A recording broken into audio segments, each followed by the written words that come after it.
New tonight, a St. Louis man is behind bars after police say he caused tens of thousands of dollars in damage to a historic home.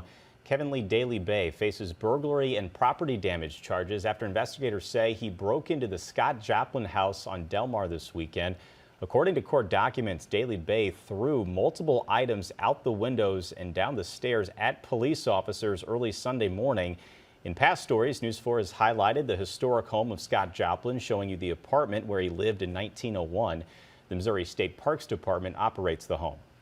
We found a lot of broken furniture, just things thrown about the historic apartment, the offices.